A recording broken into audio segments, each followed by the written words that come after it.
November of last year with the nonprofit called Vet Solutions. I did Ibogaine and 5-MeO DMT out there, and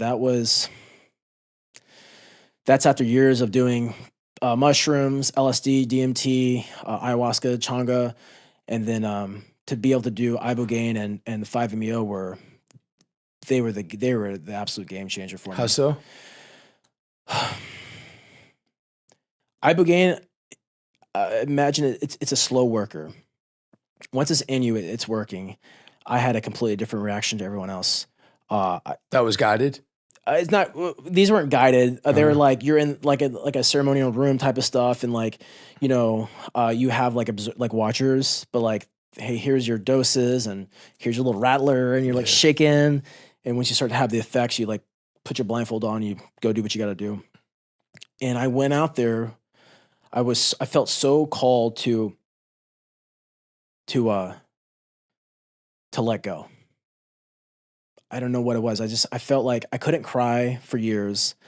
I just felt this thing to like just kill myself. Like there's something I have to let go. And I couldn't pinpoint what it was. I'm like, oh, I have childhood trauma. I'm like, well, fucking do I? I have war trauma. I'm like, fuck, I don't really think about war, but there's something holding me back. And doing the 5-MeO DMT, you have to let go. You're gonna let go one way or another. And I've done DMT a shit ton of times before that, and that is you got to let go on DMT also, especially when you break through. But it was nothing comparable to the bufo, to the toad, and I felt this ball of trauma, not a particular trauma, but I felt this ball of trauma leave my body, come out my mouth. And as soon as it came out my mouth, I just started bawling. I literally felt it come up through my fucking throat, out my mouth, and I just started bawling. And I said, I'm fucking free. And I literally fucking pulled off my mask, and I'm like, I'm fucking free. And I'm like, fuck. I just started like roaring, dude. And I felt like I've had a governor on myself for years. Yeah. That you're like, scream. I'm like, ah, like very, very like half-assed. And I felt free, man. I felt what I call is like what God is, I felt this sense of love and opportunity that's always been there. I needed that assistance. I needed to experience what I had with me the entire time. And there was no level of like processing on my own to get rid of this trauma. And yeah, it was crazy. I'm a firm believer in it. But I think people like fall to psychedelics. Oh, it's going to change my life. No, you're going to change your life. It's only going to show you what you can be. It's only going to show you the fucking way. But, if I tell you how to become successful, you still have to do the work. That's right. If I tell you how to live a healthier life, you still have to do the work. That's right. And that's the hardest fucking thing. And people are like, the work, there's no pill. You can fucking trip all you want to, bro, but it ain't changing your life. You have to reprogram your subconscious mind. You have to do things, or you're still going to live in another state of delusional, like fucking days, where it's just a little bit better than it's a little upgrade from your normal hell you call existence. Right. But if you have any like inclination to want more out of life, your life that you're like, holy shit, I'm going to die one day. What do I want to do before I die? Holy shit, I've always wanted to go here. Fuck. I should probably plan that. Yeah, take that step. Yeah, because once you plan that, you're like, oh shit, I need $20,000 for this trip. How can I get $20,000? You start thinking differently. You start thinking, I love helping people win. Like I'm on this growth of winning, externally and but mainly internally. But it all starts with like that.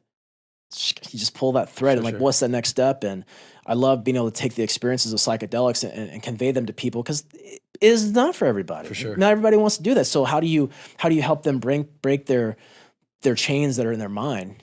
You have to be able to articulate in a certain way. And so I just feel called to be a messenger in a multitude of ways, but to just, hey man, you're not alone. Like you don't need war to have fucking depression. You don't need what I've had to have this. Like I feel the same way for X, Y, and Z reasons. And so many people feel like we choose to avatar together.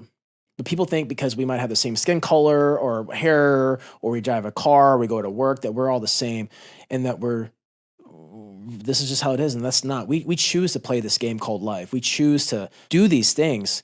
We're so much more than the exterior that we call our reality.